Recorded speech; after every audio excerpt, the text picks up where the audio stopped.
Back in February, the Southern Poverty Law Center said that the economic meltdown and the election of President Obama could fuel the surge in hate groups. So is that part of what we're seeing with these latest hate crimes? Carol Swain is a law professor at Vanderbilt University and the author of The New White Nationalism in America. She studied the effect of hate-filled internet writings on so-called lone wolves. I spoke with Carol earlier.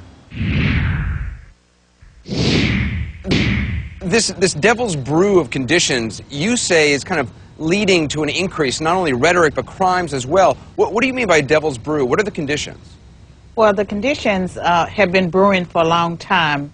They include the fact that whites are decreasing as a percentage of the population. Sometime before, I guess around 2042, whites will be a minority in this country. For some time, they have been concerned about the high levels of immigration. There's frustration about affirmative action.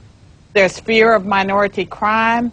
And there's a sense that whites are getting the short end of the stick. So I guess coupled with high unemployment, the bad economy, and then President Obama, you say that some extremists, were actually happy to have Obama in the running for president. Yes. Why? Yes, because I believe it was David Duke that made the comment that the white nationalist movement needed a visual image. And they felt like the election of a black president would show white America how much ground it has lost. So for some of these extremists on the right, President Obama is a symbol, not as he is for many voters of a post-racial America, but a symbol of all that they believe whites or Caucasians have lost. Is that right? Yes, that white people are losing ground. There are many people that believe that America was founded by Anglos, for Anglos, and when our founding fathers said that we would be a nation of immigrants, that they meant white immigrants. And so they very much are concerned about affirmative action. They're concerned about globalization, loss of jobs, minority crime, and there's a sense of grievance, a sense that politicians are not paying attention.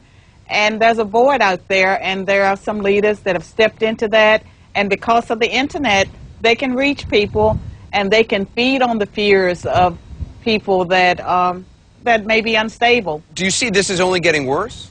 Yes, I do. I believe that we're headed for unprecedented levels of racial conflict and turmoil because of the set of conditions that are converging at this point in history.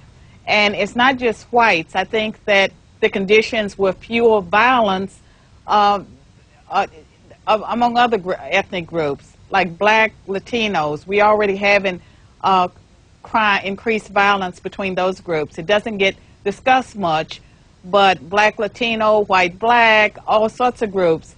But among the white supremacists and the white nationalists, blacks and Jews are the two most hated groups. So, I mean, it's a terrible irony with the election of the first African-American president, you saying it's actually because of the way he's perceived by some of these extremists, because of these other factors, this devil's brew, as you said at the beginning. You say we're actually heading for unprecedented levels of racial conflict. I said that back in 2002, and I believe that the conditions are even more fertile now than what I saw back then.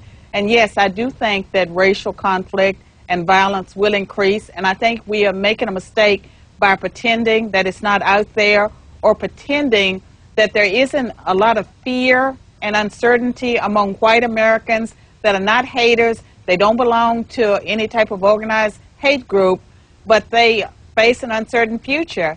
A dialogue important. Carol Swain, appreciate your time. Thank you very much. Thank you. Still ahead, living with hate. A former roommate of James